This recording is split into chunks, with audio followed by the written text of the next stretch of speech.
biggest games, the best performances, expert analysis. You are Locked On Now. You're listening to Locked On Now, local experts on the biggest stories throughout the NBA. I'm your host, Kim Becker, and thank you for making Locked On Now your first listen every weekday. With the help of our Locked On NBA hosts, we'll give you everything you need to know from last night on the hardwood. Let's start with Tuesday's best performance. The best performance. Hold up.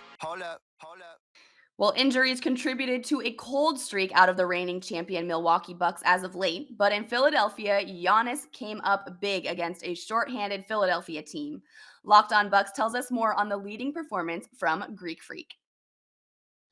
What's up, everyone? Kane Pittman here from Locked On Bucks. As Milwaukee get back on the winners list, they had lost 5 of 6. They beat the very short-handed Philadelphia 76ers 118-109. This was a rare occasion this season where the Bucks probably had the better of the injury list, a number of stars missing from both teams, and this was really hard work for the Bucks. Ultimately, they get it done behind the latest massive performance from Giannis. He had 31 points, 16 rebounds, 4 assists as well, and it came in 36 minutes. So this is going to continue to be a talking point with no Middleton, with no Brook Lopez, with no DiVincenzo. Giannis is carrying the load. He did it again tonight, but he had some help. Grayson Allen continues to be remarkably consistent.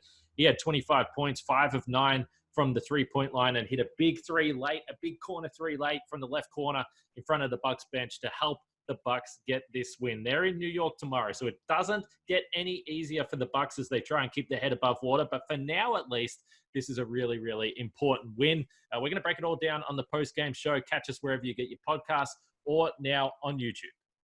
The Atlanta Hawks haven't lived up to the hype of making the Western Conference Finals last season, and Tuesday, Atlanta lost its 5th game in a row in Utah.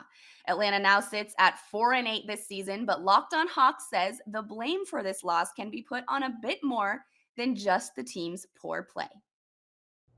Hello, friends. My name is Brad Rowland, and the Atlanta Hawks go on the road and lose yet again on this Tuesday evening, falling by a 12-point margin against the Utah Jazz in Salt Lake City. With this loss, the Hawks have now lost 5 games in a row overall. They have lost 7 of their last 8, and they are 1-7. Yes, 1-7 on the road in the early going. A pretty dismal start overall for Atlanta. Obviously, as I talked about a lot on yesterday's podcast, this is a schedule loss of some sort for the Hawks. This is a tough spot in Utah on a back-to-back, altitude, all that stuff as well. And the Hawks were without 2 starters in this game. At the same time, defensively, it was a struggle the entire way. The Jazz scored at an obscene clip for the first 3 quarters of this contest.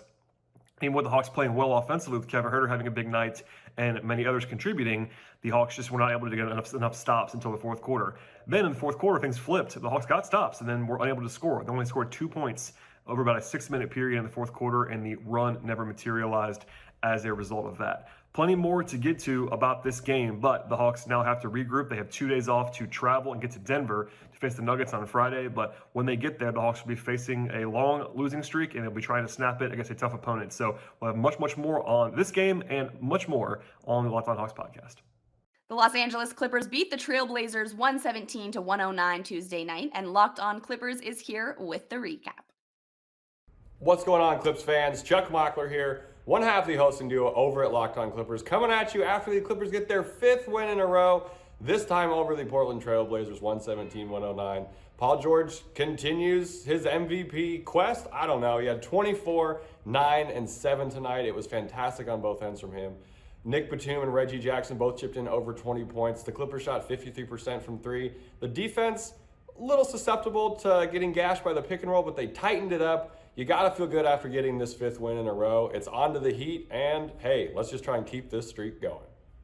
That's a wrap for us. Thank you so much for making Locked On Now your first listen every weekday. For more on the association and your team, make your second listen Locked On NBA and your local Locked On podcast. I'm Kim Becker, and this has been Locked On Now.